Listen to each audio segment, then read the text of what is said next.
SBS тодорхойлохоор үргэлжилж байна. Манай өнөөдрийн тодруулагт нийгмийн даатгалын ерөнхий газрын бодлогын хэрэгжилт төлөвлөлтийн газрын дарга ганц цаг оролцож байна. Өчигдөр захин орчинд нийгмийн даатгалын сангаас 32.2 тэрбум төгрөгийг завсан. За энэ хэргийг тагнуулын газар шалгаж байна гэдэг мэдээлэл бол явсан. За энэ асуудалтай холбоотой түүнээс тодорхойлох юм. Өдрийн төрөйг танд. Өдрийн төрөйг. За тэгэхээр яг энэ асуудалтай холбоотой одоо мэдээлэл бол явсан. Яг одоо ямар ийм асуудал болов. За нэгдүгээр нийгмийн даатгалын сангаас ийм их хэмжээний мөнгө одоо завширсан гэдэг бол өөрөө одоо ташаа мэдээлэл. За нийгмийн даатгалын байгууллагын хувьд нийгмийн даатгалын хууль тогтоомжоор одоо тогтоосон чиг үүргийг хэрэгжүүлээ явж байгаа. Өөрөөр хэлэх юм бол аж ахуйн нэгж байгууллага иргэд даатгуулагчдыг нийгмийн даатгалд хамруулах, за ингэснээрээ нийгмийн даатгалын санг бүрдүүлэх, за эргээд нийгмийн даатгалын хууль тогтоомж заасан одоо тэр нөхцөлийг хангасан даатгуулагчдад тэтгэвч төлбөр үйлчилгээ олгох ийм үндсэн чиг үүргийг хэрэгжүүлдэг. За тэгэхээр нийгмийн даатгалын ерөнхий хууль 2024 оны 1 сарын 1-ээс шинжилсэн найруулгаас хэрэгжиж явж байна. За энэ хуулийн 32 дугаар зүйлд нийгмийн даатгалын харилцаанд орж байгаа гол одоо үндсэн субъект бол ажил олгогч байдаг. Ажил олгогч маань өөрөө одоо энэ хуулиар тогтоосон үүргийг нь маш тодорхой заагаад өгсөн. За бид нийгмийн даатгалын байгууллага одоо 61 мянган ажил олгогчтой одоо харьцаж байна.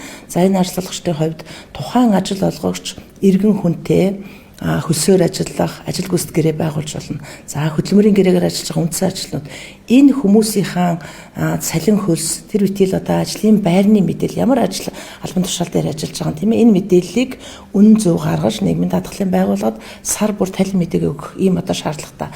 Нийгмийн даатгалын шимтгэлийг сардаа багтаж төлөөнө. За тэгээд тухайн сарын одоо тайланг дараа сарын 5-ны дотор өгөх ёстой.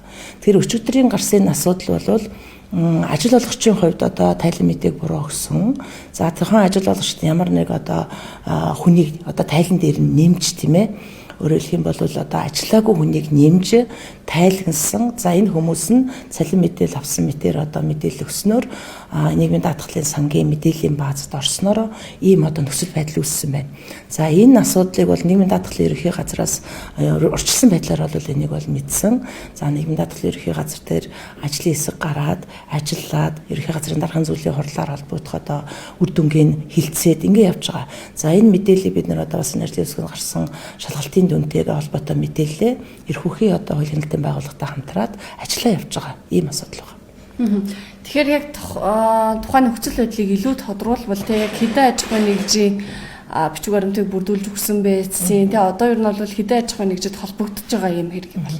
За энэ бол одоохондоо бид нарт бол эцэлж мэддэг байна. Ерөнхийдөө ажлын хэсгийн хүрээнд шалгалтаа хийсэн. За ийм зөрчил одоо байгаа гэдгийг бол бид нар одоо шалгалтын үед бас илрүүлээд тэгээд хууль хяналтын байгууллагатай хамтраад ажиллаж байна. Дүн мэдээ бол тухайлбал гарах байх. Зүгээр эцэст нь одоо хэлэхэд нийгмийн даатгалын сангаас ямар нэг байдлаар их хэмжээний мөнгө гарсан, хохирсон, завширсан гэдэг энэ мэдээлэл бол буруу.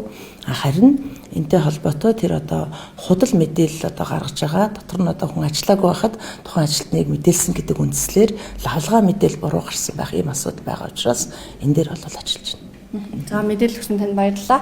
Манай өнөөдрийн тодруулагт нийгмийн даатгалын ерөнхий газрын бодлого хэрэгжилт төлөвлөлтийн газрын дарга ганц цаг оролцлоо.